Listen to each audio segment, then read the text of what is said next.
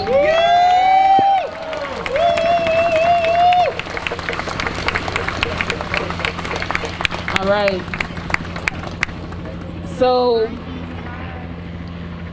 as my good brother, Mike Africa Jr., who is a second generation member of the MOVE organization, as he mentioned at the other side, this brings up a lot of horrific memories. And so I want us to literally send some love to our good brother, Mike Africa Jr., as we go through this moment. I want you to send some good love to Mama Penn Africa as we go through this moment. Let's give them some love. Let's show them some love. Royalty! Royalty! That's right. Penn Africa is royalty. She's our royalty. And if you don't know, now you know. That's right. All right? So, you ready? You ready? I'm ready. All right. So, Can y'all hear me? Yeah. So, when you hear MOVE children, meaning when people outside of the MOVE family hear MOVE children, you all might not know what that means, to be a child of MOVE. And so, as a kind of starting point for this conversation, Mike, how about you tell everyone here what it meant to be a MOVE child? What was the unique bond that MOVE children, yourself, Delisha, Tree, Netta, Little Phil, Tomasa, Birdie, what was that bond that you all shared? That bond was like inseparable. You know, we did everything together. I mean, I think a lot of the bond was because of the trauma we experienced. I think a lot of it was because we were all kids together, you know? And we spent a lot of time just together. You know, something that people don't really like know about Tree and Delisha and a lot of the kids, one of the reasons we were together is because our parents were in prison. You know, Tree's mother is Consuela. She was in prison with my mother. And Delicia's mother is Janet, and she was in prison with my mother. And the same was true for Phil. Janine and Phil is his parents. Delbert is Delicia's father. So we had so much time around each other just because of that, but also because kids have their own language. You know, the kids, I remember this, some of our supporters from France came to Philly, and my son was playing with their daughter. My son don't speak French, and their daughter didn't speak English, or American, whatever this is. But they interacted with each other as if they'd known each other for years. And that's what it was like with us. You know, we just bonded, but we were so close to each other. We did everything together. We slept in the same room together. We laughed together. We cried together. We were terrified together, you know. I think that's what really like cemented us as a unit. And today, all of the kids that I was growing up with, the ones that didn't get killed, I still am in touch with all of them. And if too much time go past where I don't see one of them or the other one, I gotta give them a call. What's up? I gotta knock on their door. And the bond is between us. And when we see each other, it's the magic of that childhood that we had. It all comes back. It's like it never went anywhere. So there's something that Mike said that I want to make sure we all understand. So there's nothing lost in translation. He said that one of the things that bonded moved children together is the fact that their parents were politically imprisoned. And to understand why their parents were politically imprisoned on May 13th, 1985, that means we have to understand something that came before it. And that's August 8th, 1978. So can you, just for the folks who may be hearing this history for the first time, tell us a little bit about that, particularly because you have a very special story that comes out of August 8th, 1978, by which I mean your literal existence, right? Yeah. So, because of the revolutionary mentality of John Africa, you know, our belief is simple: protect life. And we encourage other people to protect life too. And when we say life, we're talking about people, animals, and the environment. And that, having that belief is simple. It seems really simple, because it is.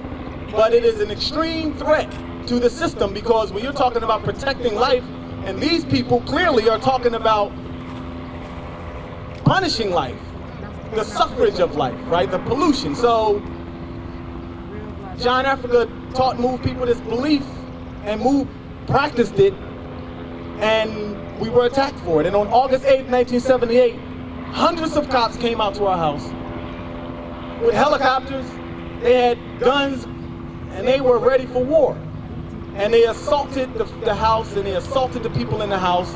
And my mother was in the house, and Tree's mother was in the house, and Delicia's mother was in the house. And when they raided the house, they arrested all of the people. They took the kids and studied the kids, and then our parents all went to prison, and the judge gave them a 100-year sentence. And the people that were in the house May 13th were fighting for the release of the people that were in prison.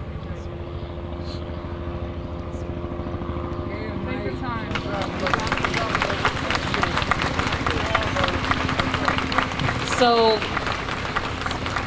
in many ways, in case you all don't know this, and you can actually learn about this in a little documentary called 40 Years a Prisoner, which maybe some of you have seen, Mike's very existence in a way is a miracle, because his parents Debbie Africa and Mike Africa Sr. were two members of the Move 9 who were captured on August 8, 1978, and he was born in prison. His mother birthed him in secret, in silence, and the fact that he is here, that he survived 78, that he survived 85 is really something that we should have a hand clap for, honestly. And also, just for context, because I know that some of you are students, some of you may not be from Philadelphia, the site of the police raid of MOVE headquarters in 1978 is literally 5 blocks that way and 3 blocks in the other direction. The bombing of Osage Avenue is literally, let me get my math together, 24 blocks that way and about 3 blocks the other way, right? Just so you understand the cartography, the space that you are in. So we said that we wanted to talk about the humanity of the MOVE children whose lives were stolen. And so I'm wondering if you can share with us some of your memories of them. You were a small boy, but just in talking to you, I know that you have so many fresh, raw, beloved memories of them. So tell us a little bit about the MOVE children. Tell us about their personalities. Tell us about what you remember about their lives, about your lives together. When Tree was the oldest, and because of that, because she was the oldest, a lot of responsibility she took on. And you know, people were expecting more of her too. And one of the ways that she would have a lot of fun would be when we would go to the park. And if we went to a new park, Tree, all of us, especially her though, would scour the park to find the biggest tree. Because that was the one that she was gonna climb. And she would go so high, the branches that she'd be like sitting on, they looked like they couldn't hold her. But she knew how to navigate those trees like a squirrel. And the other kids they always raced her. They never won. And for years, I thought her name was Tree because she loved trees. I didn't know that her name was Catrice. We didn't have real names. If y'all been around Pam long enough, y'all know I got a nickname. I ain't gonna tell y'all what it is, but if you be around her long enough, you definitely hear it. But Tree was her nickname. It was short for her name. But I just thought that was because she loved trees. And Alicia was like, she was smaller, but she was still one of the older kids to me. She was like the leader of the kids almost. Like she used to tell us what to do. She used to teach us how to get into mischief. Right, because we wasn't supposed to have cooked food, right? So she was the one that would teach us how to get it without getting caught. And I never, I could never do it. I could never do it. I always got caught. And she would be like looking back at me like, nah, that ain't it.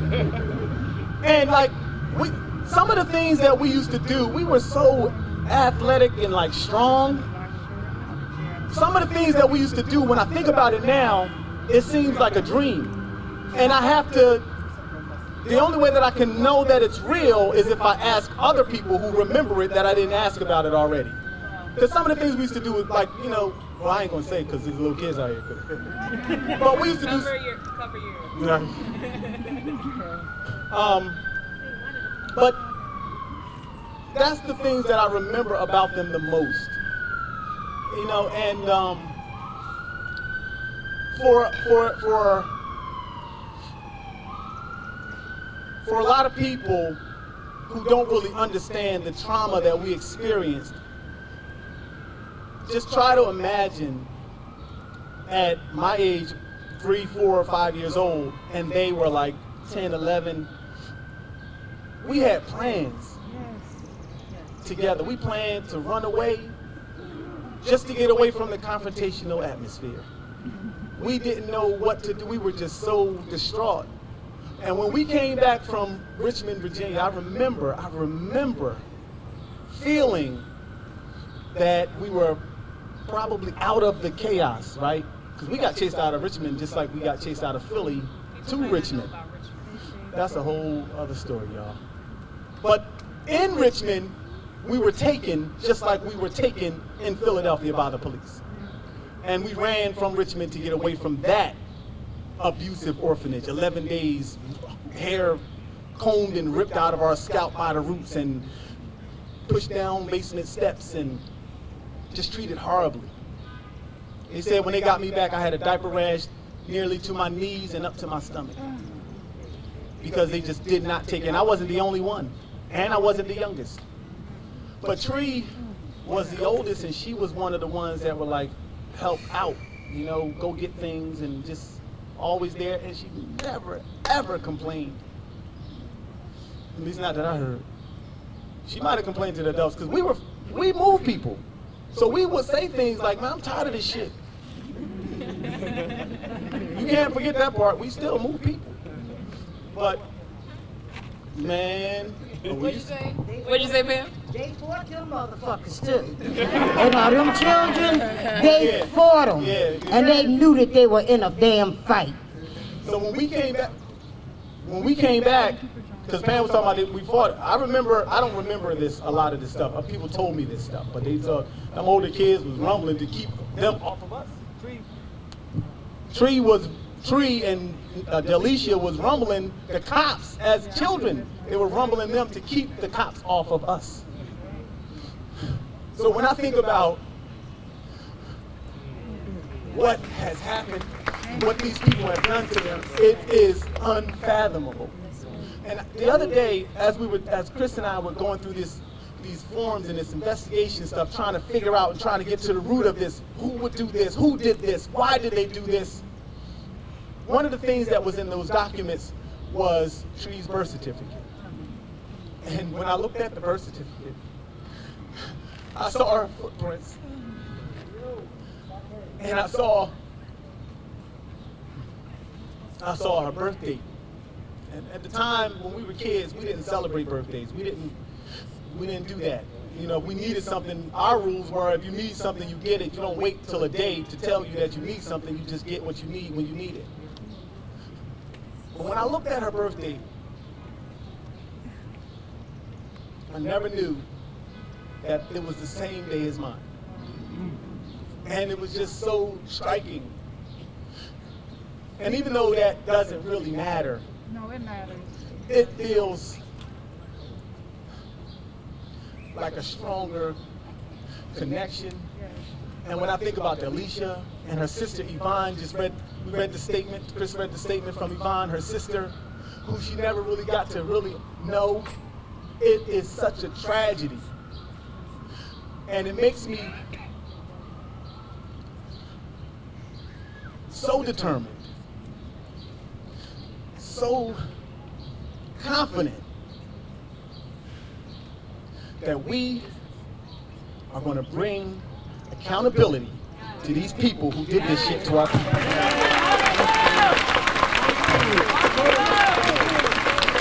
I don't care how much time it takes, and I don't care what it takes.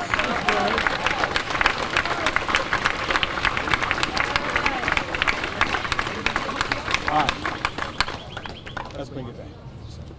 So, for people who don't know where we are physically on Penn's campus, right behind us is the president's house. This is the president's house. And hey, whatever you need to say, y'all can say that.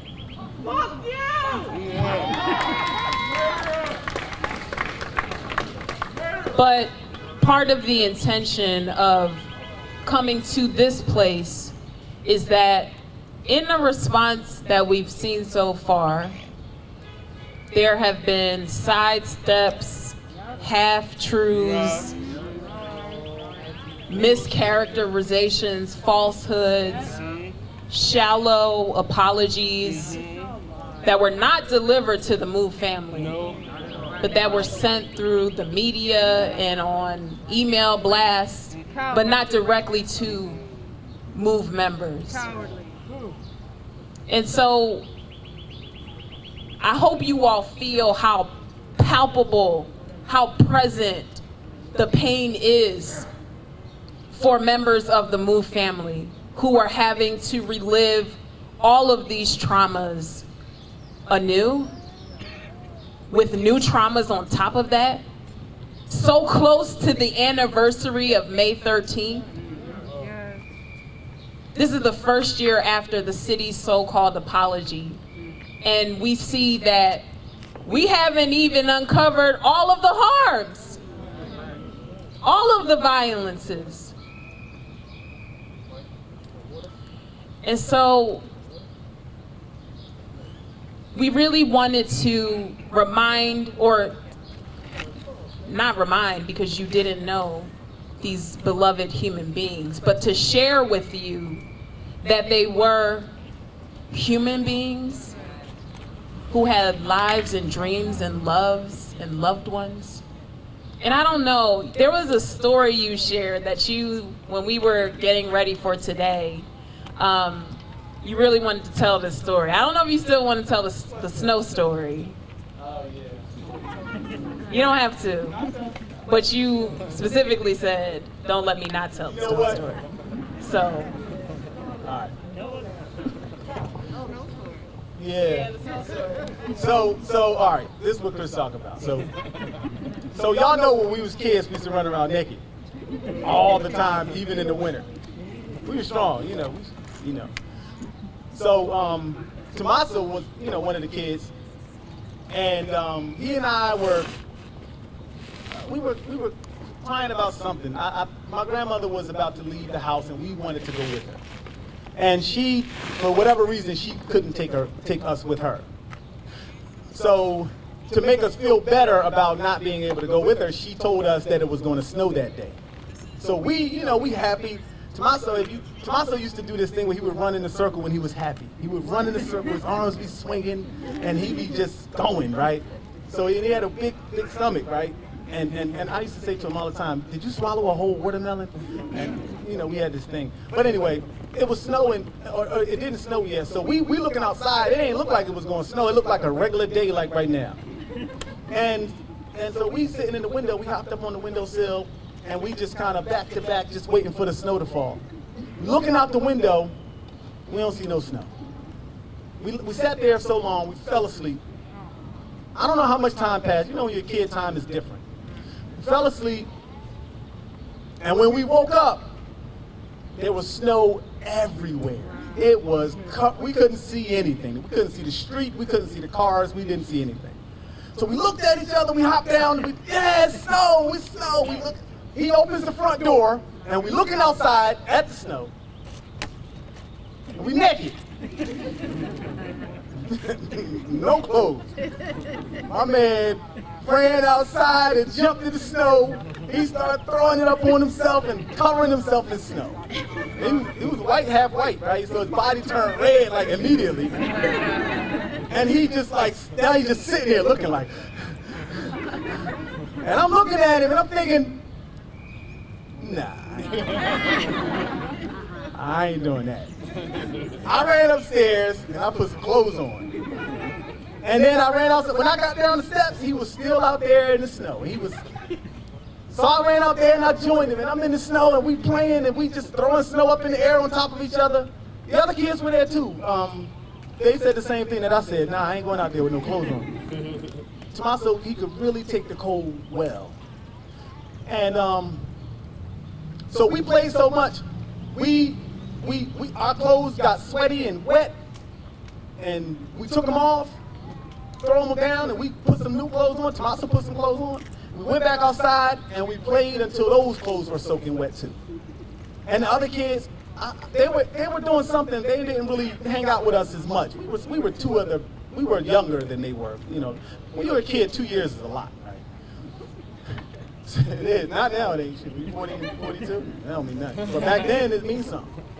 So we got in the house. By the time we were done playing in the snow, Grandma was home. We had a pile of clothes mounded over on the floor. She came in the house and she looked at us and just shook her head and chuckled and was like, "What did y'all do?" And Tree, the oldest, what did she do? Immediately, Grandma started picking up clothes and gathering them up to take them to the laundry, and Tree just instinctively, willingly, without hesitation, helped her do it. And she was smiling the whole time, telling on us, telling them they did this and they did that. They, you know, gathering everything up.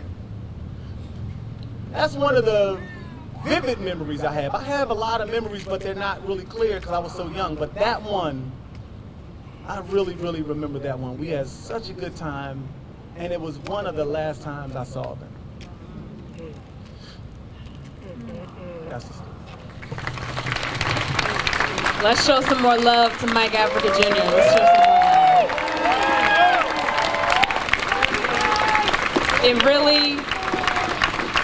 It really takes a lot to, number one, come on this campus,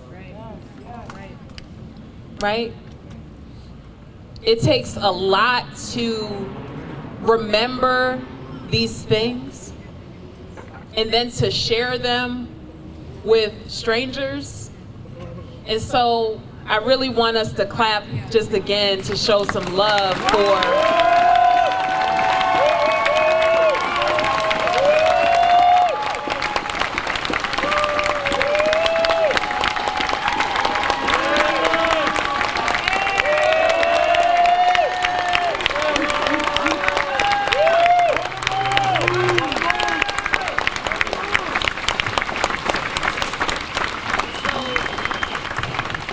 So I think it's really beautiful and poignant that we can laugh and smile and just taking in the memories and of the lives of Delisha and Tree and the other children who were killed on May 13th, 1985, alongside our tears, alongside our rage.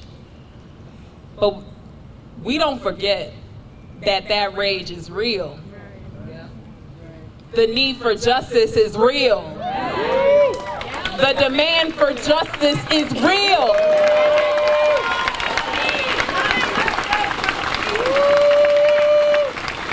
And so, one thing that I have found so despicable about the media coverage is that it is centering the doers of the harm, as opposed to the people who have been harmed.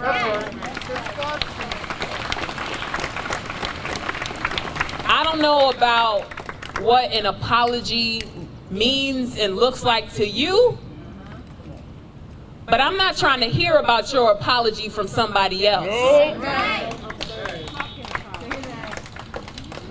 I'm not trying to hear about your apology until you've come to see me. Ask me what I want.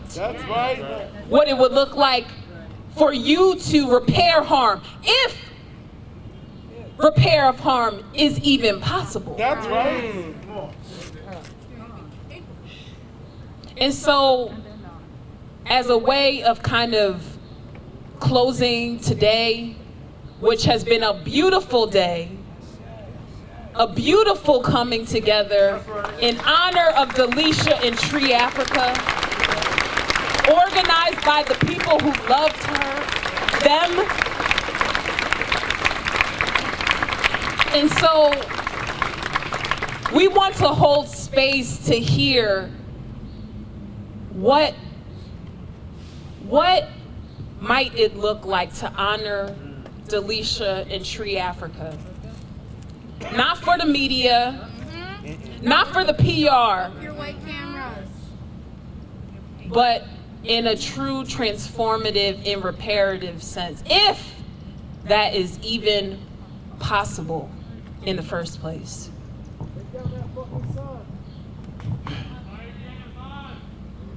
Yeah, somebody said take down that fucking sign. That's right.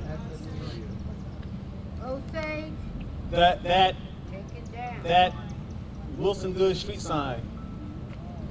The mayor who was the person who was the mayor that cooperated, that worked with the city police and the state and the military government to drop a bomb on our house. That's right. The fact that my sisters are in a laboratory being experimented on and he has a sign, that's one thing that could be done. There's other things that can be done. First of all, let me just say, make no mistake about it, there's nothing that can be done to fix anything, that can repair anything. Can't bring them back. But I mentioned that sign because Mama Maisha, who lives not far from that sign, she has to pass that sign regularly. It's a reminder. But as to how we're going to move forward with this and our strategy, we are assembling a team. We're building a team of strategic-minded people. And we're going to come up with the strategy. And we're going to figure out what the next steps looks like. And we are going to let you know. And we're going to need your help. We're going to need to add extreme pressure. John Africa said the system is controlled by pressure, and you got to keep the pressure on. And we're going to need your help. We're going to need their help. So as we move forward, look out for updates. We got a lot of people that are wanting to talk about this because we got families of other victims. Let's not forget Henrietta Lacks. Right? I just talked to a person. My email has been flooded with people who are complaining about the same type of stuff. I got so many phone calls from people who remember and was a part of and are still suffering today because of what was done at Holmesburg Prison. Acres of skin, and those people were experimented on by doctors from the University of Pennsylvania.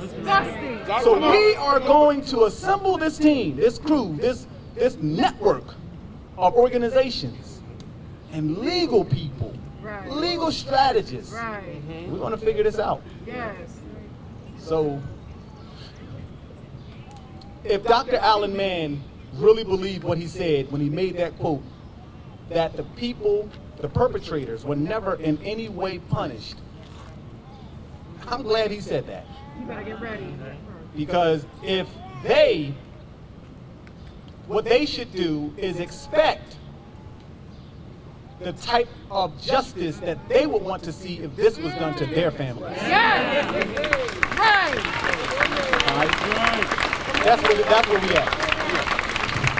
So, and one more thing, just so let's make it clear.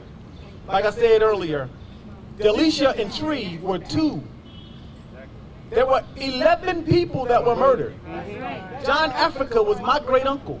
Frank Africa was my cousin. And all the other people were my Move brothers and sisters.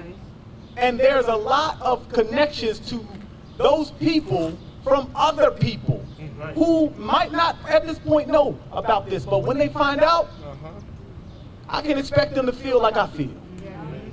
So this thing, we can expect to see this thing mushroom. all right, clap it up, clap it up. So it's clear that with the rawness of the pain of all these horrific acts that we're only beginning to understand, because let's be clear, we still don't know a lot of information. We still don't know how, after an investigation was concluded, according to the city's records, how is it that after an investigation is concluded, 2 forensic anthropologists can be given remains for further study. That actually doesn't make any sense. So we need to understand some things about how that happened. We need to understand who all knew and was a part of and was complicit in the retaining of these remains for 36 years. We need to understand what kinds of things were done, the way that they were profited off of, even in their death. And so there's still a lot of answers that need to be offered beyond an apology, right? Fuck their apology. And so maybe by way of closing for real, you can just share a little bit about May 13th, 2021. Yeah. Oh, that's right on time. May 13th, we're having an event, an action. We're gonna protest, we're gonna rally, starting at the Move marker, and we're gonna march to Malcolm X Park, where we will have somewhat of an exhibit of the history of Move, billboards, and we will have people to speak about that day. I will definitely be there. Crystal Strong will definitely be there, and we want you to be there too. May 13th at 5:27, the time they dropped the bomb. We're gonna read statements from people that remember that day, and we're going to talk about how we're going to move forward. Write it down on your calendar. Keep it in your memory bank. May 13th, 5:30 or 5:27. It's a Thursday. 6220 or the Move marker on Osage Avenue. Thank you. That is at 63rd Street, which is Cobbs Creek Parkway and Osage Avenue. There is a historical marker there. And so you've heard it here. The Move family is inviting you to join them and us in a particularly special remembrance of May 13th, 1985. And so we hope to see you there. We thank you for coming this evening. Clap it up, clap it up, clap it up. On the move, on the move, on the move, on the move, on the move, on the move, on the move, on the move, on the move, on the move, on the move, on the move, on the move. Let me say one more thing. Tomorrow night, we're going to be talking about this in more depth and in detail about this on my podcast, On the Move with Mike Africa Jr.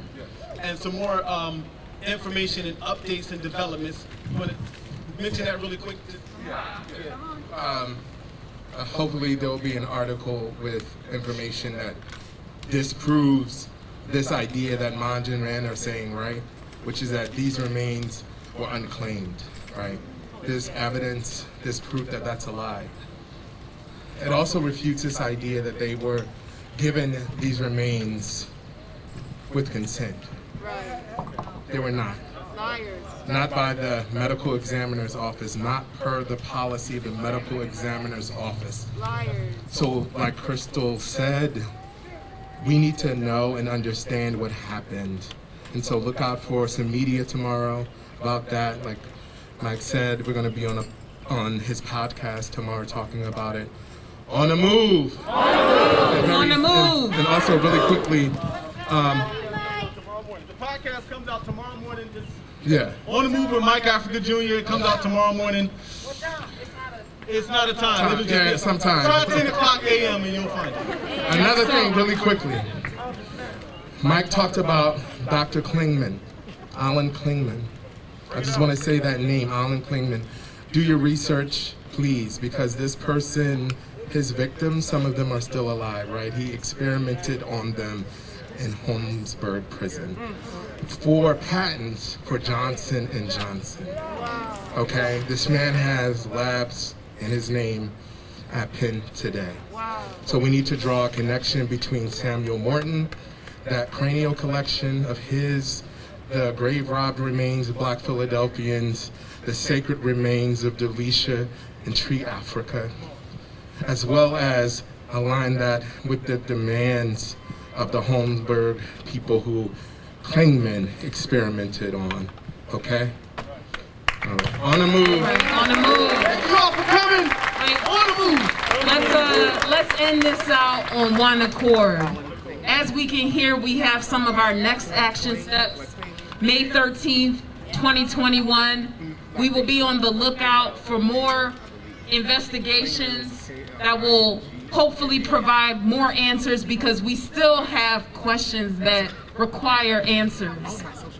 So before we close out, let's close out on one accord.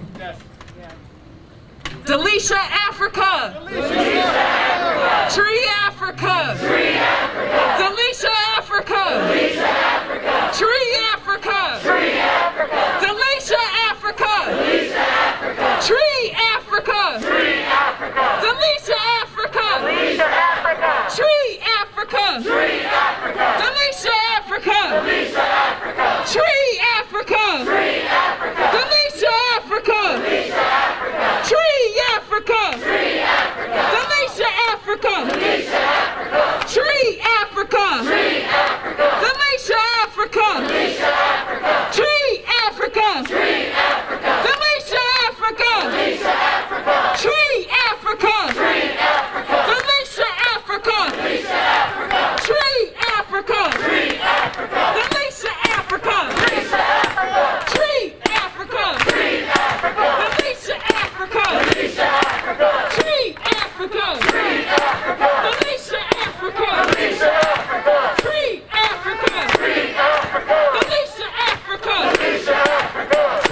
Africa! Delisha Africa! Tree Africa!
Yeah.